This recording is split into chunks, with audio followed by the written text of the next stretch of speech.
warahmatullahi wabarakatuh. Perkenalkan, nama saya Anissa Septiasari. Saya dari kelas B, program Nurse Tikes Muhammadiyah Ciamis.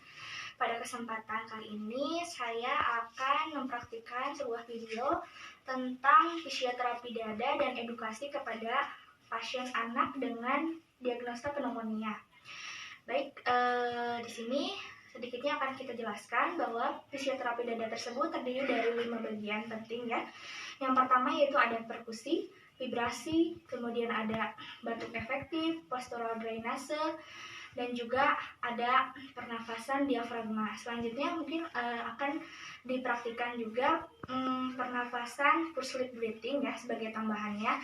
Dan selanjutnya yaitu akan memberikan edukasi kepada pasien dan keluarga pasien tentang pneumonia sebagai discharge planning atau perencanaan pulang supaya pasien bisa merawat anaknya saat di rumah dengan diagnosa pneumonia. Ini saya akan memperkenalkan alat-alat yang akan digunakan. Pertama di sini ada handuk atau boleh digunakan kain penutup. Kemudian di sini ada antiseptik ya untuk hand rub. Di sini ada stetoskop. Di sini ada bengkok. Kemudian di sini ada tisu ya. Kemudian di sini ada gelas berisi air. Kemudian di sini ada bantal. Assalamualaikum, selamat pagi Ibu. Selamat pagi ya Dea. Ya baik Ibu, perkenalkan, saya perawat Anissa. Saya menjaga pagi hari ini. Saya ada di sini dari jam 7 sampai jam 2 siang ya Bu ya. Benar ini dengan anak Asep ya. Betul ya Bu ya, usianya 10 tahun ya Bu ya. Iya. Baik Ibu, berdasarkan rencana asuhan keperawatan, Ade akan dilakukan tindakan fisioterapi dada dan juga edukasi berkenaan tentang penyakit yang dialami, yaitu berdasarkan diagnosa medis, yaitu Ade mengalami pneumonia ya Bu ya. Baik, untuk itu kurang lebih waktunya sekitar 30 menit ya Bu ya. Nah, tujuannya yaitu supaya kan Ade ada batuk ya, dan dahaknya susah keluar, supaya melancarkan pernapasan Ade dan memperbaiki status pernapasannya supaya adanya tidak sesak dan batuknya bisa keluar dahaknya ya. Bagaimana Ibu, apakah bersedia Ade akan dilakukan tindakan tersebut? Bersedia ya. Baik, kalau begitu saya akan mempersiapkan alatnya, nanti saya kesini lagi untuk melakukan tindakan tersebut. Tunggu sebentar ya Bu ya, Ade ya. Assalamualaikum. Waalaikumsalam. Ibu, berdasarkan tindakan tadi, sekarang kita akan mulai melakukan tindakan fisioterapi dada. Ibu dan Ade siap ya? Ade siap ya? Ya, siap ya. Baik, pertama kita mendekatkan alat ke dekat pasien ya. Selanjutnya kita jangan lupa harus jaga privasi pasien dengan menutup sampiran. Setelah menutup sampiran, jangan lupa kita untuk membuat pasien aman ya, menutup palang bed yang sebelah sana. Dan juga jangan lupa kita untuk mencuci tangan dengan 6 langkah ya. Sini mencuci tangan 6 langkah, kita akan melakukan hand rub ya. Melakukan hand rub.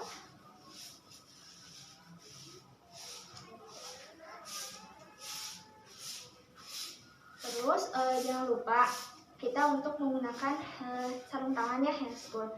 Selanjutnya kita akan mulai melakukan tindakan tersebut. Ibu, mohon maaf, Ibu bisa geser ke sebelah sini ya. Saya akan memeriksa Anda ya. Ya.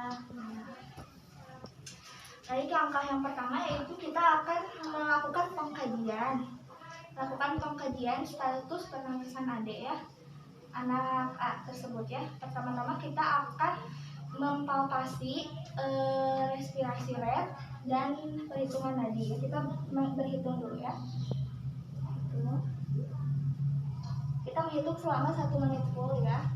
Setelah itu kita akan mengauskultasi bunyi nafasnya.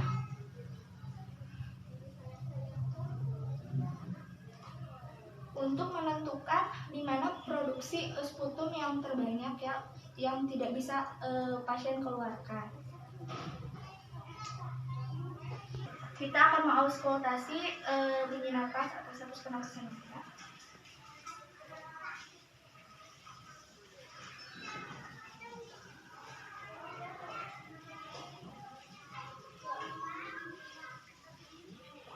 Interior ya. Sekarang kita akan memeriksa di bagian belakang ini.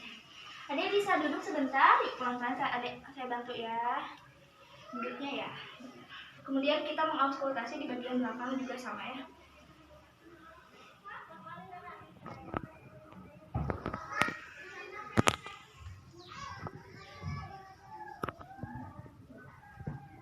Boleh ada tidur lagi. Nah, setelah kita mengauskultasi, kita mengetahui letak di mana produksi sputum terbanyak yang pasien tersebut tidak bisa dikeluarkan. Nah, ini tentunya ini berada di lobus atas. Selanjutnya kita akan mulai melakukan fisioterapi dada ya. Fisioterapi dada yaitu indikasinya biasanya untuk pasien-pasien yang tidak bisa mengeluarkan darahnya dengan sendirinya, untuk pasien yang dengan tirak baring lama, dan ada khas yaitu tadi saat pemeriksaan auskultasi ada suara napas tambahan yaitu berupa ronsi. Jadi kita bisa mulai melakukan fisioterapi dada. Fisioterapi dada terdiri dari pertama yaitu ada vibrasi ya. Vibrasi yaitu kita dengan menggetarkan di area yang memang setelah kita auskultasi terdapat terdapat produksi sputum yang banyak ya. Kita pertama, tapi sebelum kita melakukan vibrasi kita harus mengajarkan dulu pernafasan diafragma ya kepada anak tersebut. Adik bisa bangun dulu ya sebentar ya, duduk ya. Duduknya senyaman adik bagaimana duduknya. Nah, duduk ya adik ya. Dan adik bisa lihat saya ya sebentar. Ibu adik mau diajarkan dulu ya bagaimana tahapan dari fisioterapi dada ya. Ibu boleh nanti sambil membantu saya dan adik dalam melakukan tindakan ini ya Bu ya. Baik, adik bisa lihat kakak ya. Nanti adik menggunakan pernapasannya seperti ini ya. Tangan adik bisa diletakkan di sini. Boleh diikuti, boleh ibu dibantu. Ikuti sambil ini di perut, ini di sini ya. Ada bisa nafas dari hidung, kemudian keluarkan lagi ya. Seperti ini ya. Dan memusatkannya di perut ya sayang ya. Perut, ya terus ya. Ya, sudah. Setelah kita ajarkan, kemudian kita akan mulai melakukan vibrasi ya. Dengan vibrasi itu tindakan fisioterapi dada dengan menggetarkan pada area-area yang memang tadi pada saat di auskultasi terdapat banyak sputum. Tadi pada saat di auskultasi adanya terdapat produksi sputum yang banyaknya di area lobus atas ya. Kita akan menggetarkan. Adek pada saat saya menggetarkan ini, adek sambil bernapas seperti yang tadi diajarkan ya. Saat pemeriksaan auskultasi ya terdapatnya di lobus atas ya. Jadi kita melakukan vibrasinya memusatkan yang paling lama di sini ya. Pertama, adek silakan tarik nafas keluarkan ya. Pada saat dikeluarkan baru kita melakukan vibrasi ya. Adek silakan nafas ya, nah ya.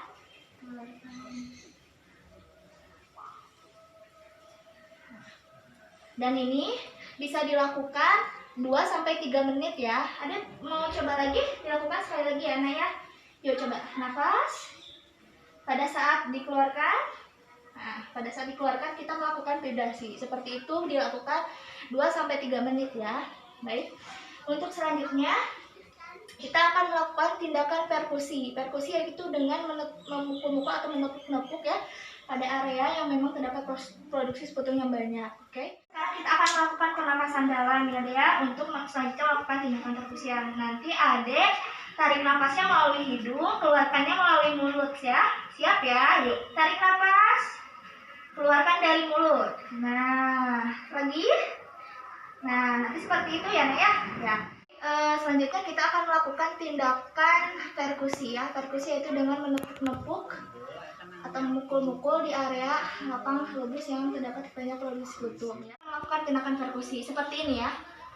Adek sambil tarik nafas, keluarkan yang tadi ajarkan ya. Ya, oke. Tarik nafas.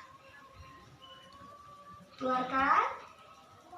Nah, tarik nafas, keluarkan. Nah, ini hampir di semua ini ya. Ini juga sama dilakukan 2-3 menit ya. Nah, selanjutnya kita akan melakukan tindakan batuk efektif ya. Untuk tindakan batuk efektif, nah kita persiapkan dulu alatnya ya. Maaf ya Nak ya, ini di sini disimpan.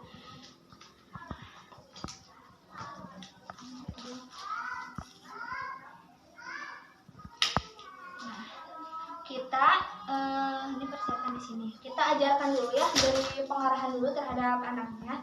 Ibu Ade sekarang akan dilanjutkan dengan tindakan baku efektif ya Bu ya, supaya bisa mengeluarkan dahaknya secara sendiri ya, tidak mengalami susah gitu ya. Baik, nanti seperti ini ya Nek ya. Nanti Ade tarik nafas dari hidung, keluar dari mulut, tarik nafas dari hidung 3 kali ya. Nanti seperti ini ya, tarik nafas, kemudian keluarkan dari mulut, tarik nafas, keluarkan dari mulut, tarik nafas, keluarkan dari mulut. Pas yang ketiga, ada tarik 3 detik, 1, 2, 3, lalu nanti bantukan. Seperti itu ya. Mau dicoba sekarang? Ya. Nanti bantukan, disimpan ke sini dahaknya ya. Ya. Oke. Selanjutnya, mari kita mulai ya.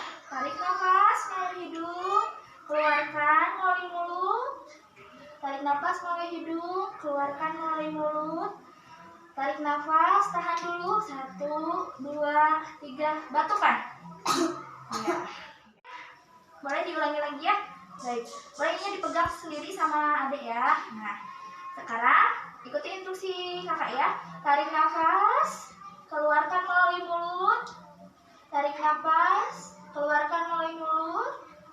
Tarik nafas, tahan. 1, 2, 3, bantukan. Iya, bagus ya Naya. Ya udah sudah keluar ya Naya. Baik, selanjutnya kita bereskan alat. Dan kita perintahkan untuk minum ya, berkumur-kumur. Pak, minum kan? Minum. Buang di sini nak, kumur-kumur buang. Ya, buang ya. Boleh seenaknya Ade, ini nanti dikasih pisau. Lagi ya, boleh. Udah aja. Udah ya. Selanjutnya tadi serangkaian tahapan sudah dilakukan ya Bu ya. Selanjutnya akan dilakukan postural drainase, yaitu memposisikan adik supaya pengeluaran dahak lebih efektif ya. Baik, tadi kan sudah diperiksa di auskultasi bahwa adik periskut terbanyaknya ada lubuk atas. Berdasarkan hal tersebut, postural drainase yang baiknya yaitu dengan cara seperti ini. Pertama, kita meninggikan di area kepala ya. Nah, bisa bangun dulu sebentar ya. Ya. Ini area kepala. Kakak tidur sebentar. Nah, setengah duduk ya dengan posisi semi forward. Kemudian di bagian betisnya kita berikan bantal juga. Angkatnya. Nah, seperti ini ya untuk postural drainase.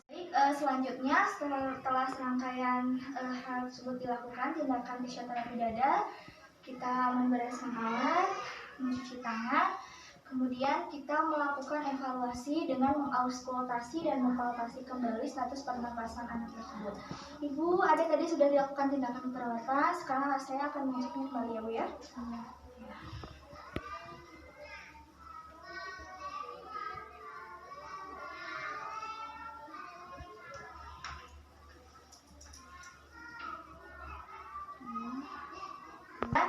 Menanyakan bagaimana setelah dilakukan tindakan fisioterapi.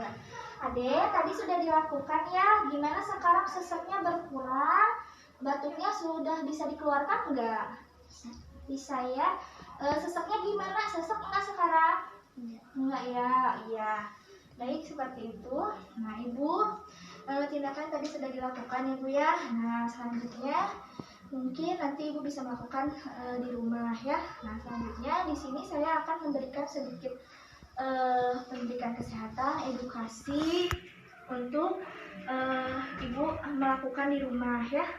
Baik, ini Bu ada, silakan Ibu bisa sambil dilihat ya. Ibu mohon izin saya untuk melakukan edukasi kurang lebih 15 menit ya Bu ya, berkaitan dengan penyakit yang ada. Sekarang saya akan mulai menjelaskan tentang kondisi yang ada alami ya Bu ya.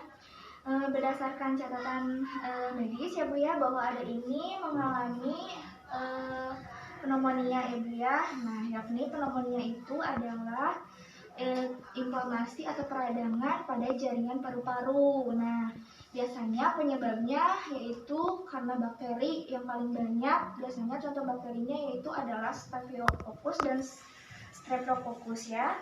Kemudian ada juga akibat virus, ada juga akibat jamur, hingga sampai protozoa atau aspirasi dan parasit yang lainnya. Nah, baik, untuk tanda gejalanya sendiri bisa dilihat dari ada sebelum dibawa ke rumah sakit mungkin ya Ibu ya. Tadi kan ada keluhan sesak, ada keluhan demam, ada keluhan batuk yang udah sulit dikeluarkan ya. Nah, seperti itu. Kemudian mungkin disertai dengan demam. Nah, adanya tampak lesu, mudah lelah.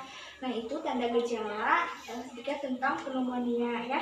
Selanjutnya bisa dilihat ya untuk pencegahannya, yaitu ya selain kita melakukan di sini, nanti di rumah kita bisa lakukan tindakan pencegahannya, yaitu dengan sering-sering mencuci tangan ya Bu ya.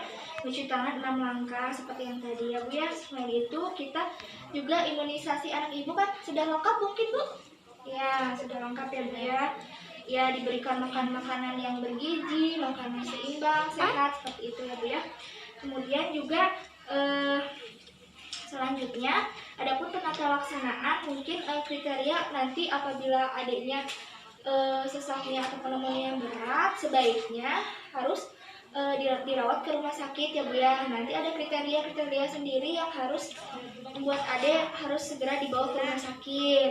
Pertama yaitu apabila terlihat seperti gejala sebelum dibawa ke rumah sakit kan adanya sesak berat, nah, boleh langsung dibawa ke rumah sakit. Kemudian nafasnya sulit, jadi adanya sesak nafas. Nah, selanjutnya adanya nggak mau makan, ya, seperti itu, ada demam, dan ada lagi dan mungkin di keluarga juga tidak bisa merawat adik apabila sesaknya sudah berat ya Bu ya. Jadi lebih baik untuk langsung dibawa ke rumah sakit. Nah, selanjutnya adapun penata laksanaan Ibu hal-hal yang bisa dilakukan di rumah. Tadi seperti yang sudah diajarkan ya Bu ya. Tadi ada tindakan fisioterapi dada. Tindakan fisioterapi dada tadi mencakup nanti Ibu bisa lakukan juga di rumah. Pertama tadi ada vibrasi, yaitu tadi kita dengan menggetarkan di area yang kata adik sulit untuk mengeluarkan dahak ya. Kita bisa menggetarkan ya sebanyak 2-3 menit. Kemudian kita melakukan perfusi dengan ditepuk-tepuk ya Bu ya. Tepuknya pelan ya. Tapi bisa membuat dahaknya berkumpulan nanti bisa keluar gitu ya. Nah, sama sebanyak 2-3 menit. Nah, selanjutnya kita bisa mengajarkan ke adiknya. Siapa tahu adiknya nanti lupa lagi batuk efektif. Caranya seperti tadi ya Bu ya. Menarik nafas dari hidung, mengeluarkan dari mulut. Nah, itu sampai 3 kali dan pada hitungan ketiga dibatukan ya. Ditahan dulu nanti dibatukan. Seperti itu. Selanjutnya kita memposisikan adik, posisinya misalkan semipolar ya Bu ya, supaya sesaknya berkurang dan pengeluaran batuk bisa lebih mudah gitu ya Bu ya. Nah, selanjutnya juga ada tindakan tambahan tadi penarik nafas dalam, juga ada tindakan push lip breathing. Bu bisa dilakukan juga tadi dengan menarik nafas dari hidung, mengeluarkan dari mulut. Itu bisa dilakukan rutin, frekuensinya 30 kali saja Bu ya. Nah, itu untuk memudahkan jalan nafas adik supaya tidak sesak dan batuknya berkurang ya. Baik Ibu, bagaimana apa yang ada ditanyakan lagi dari Ibu? Baik Ibu, tadi sudah saya jelaskan. Nah, sekarang saya mau bertanya pada Ibu. Ibu sudah tahu apa yang penyakit anak Ibu alami? Sudah. Ya, apa itu Bu? Pneumonia. Ya, pneumonia itu apa ya Bu ya? Infeksi atau peradangan di dalam paru-paru. Iya bagus. Penyebabnya di mana ya Bu ya? Penyebabnya karena bakteri, bisa virus, bisa jamur. Betul ya Bu ya. Selanjutnya tanda gejalanya apabila ada nanti suatu saat lagi bagaimana yang harus diwaspadai Bu? Demam. Iya, ada sesak. Ada sesak. Ya, terus batuk. Ya, betul, bagus ya Bu ya. Nanti harus diingat ya Bu ya kalau gejala ada mengarah ke sana. Selanjutnya tadi ada tindakan yang bisa dilakukan di rumah. Ya, apa aja Bu? Fisioterapi. Ya. Dengan bagaimana saja setahu Ibu tadi latihan apa aja? Jadi di sana nih. Vibrasi. Iya, betul. Ya bagus Ibu ya, Ibu sudah memahami apa yang saya sampaikan dan Ibu juga sudah bisa menjelaskan kembali. Nanti tolong untuk dipraktekkan lagi di rumah ya Bu ya, untuk mengurangi saat apabila ada yang menunjukkan gejala ke arah pneumonia lagi. Bisa dilakukan hal-hal yang tadi di rumah ya. Baik, selanjutnya mungkin itu ya Bu yang bisa saya sampaikan. Maaf mungkin apabila ada kesalahan dari saya. Saya ucapkan terima kasih atas kerjasama Ibu dan adiknya ya. Semoga lekas sembuh. Saya pamit dulu ke ruangan ya Bu. Nanti apabila ada perlu apa-apa Ibu bisa menghubungi saya di ruang jaga perawat ya Bu ya. Ya, saya pamit dulu ya Nak ya. Mangga. Video dari saya tentang tindakan psikiaterapi dada dan juga edukasi terhadap pasien pneumonia. Mohon maaf atas segala kekurangannya. Terima kasih atas perhatiannya. Wassalamualaikum warahmatullahi wabarakatuh.